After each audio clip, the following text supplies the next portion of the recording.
বৌরানী, বৌরানী তুমি আমাকে নিয়ে যেতে এসেছো।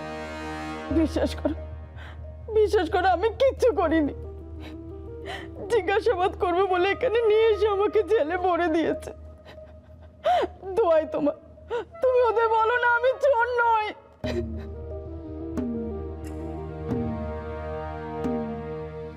বৌরানী, বৌরানী তুমি চুপ করে আছো কেন?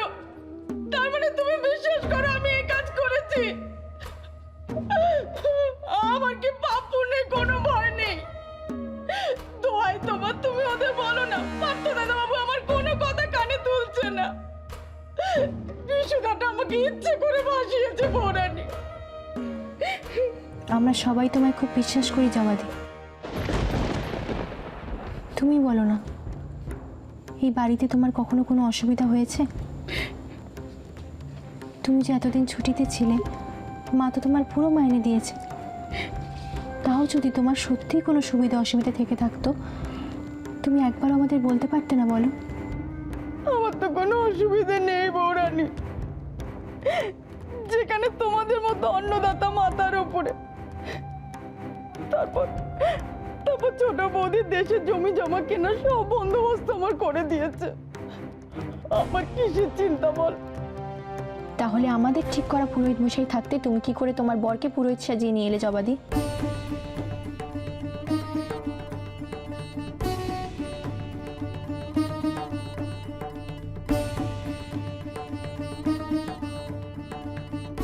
কি হলো বলো? তুমি যদি আমাকে সত্যিটা বলো, আমি বিশুকে বলে এক্ষুনি তোমাকে এখান থেকে ছাড়িয়ে নিয়ে যেতে পারি। সত্যিটা কেন গোপন করছো তুমি? তুমি রাতের ঘটনা কিচ্ছু জানো না?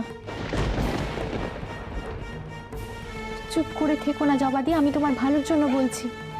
এরপর কোর্ট কাচারি, তারপর যদি কোনো প্রমাণ তোমার বিরুদ্ধে যায়, তাহলে তোমার ছেলে মেয়ে সংসার সব ফেঁসে যাবে।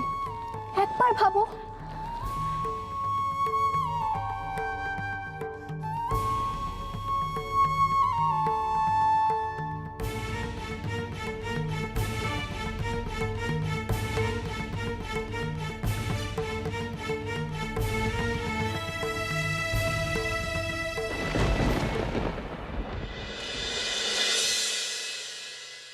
হ্যাঁ, আপনি দোকান বন্ধ করে আসুন।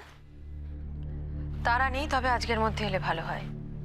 হ্যাঁ, কিছু গয়না অর্ডার দেওয়ার ছিল। কাঁদিস না রে মা, আমি তোকে বলেছিলাম না বড় বাড়িতে বিয়ে হবার এই একটা সুবিধা। তোর গয়না হারালো কি হারালো না, অমনি তোর ছোট মা তোর জন্য নতুন গয়না অর্ডার করার জন্য ওই শেখরাকে তলব করছে।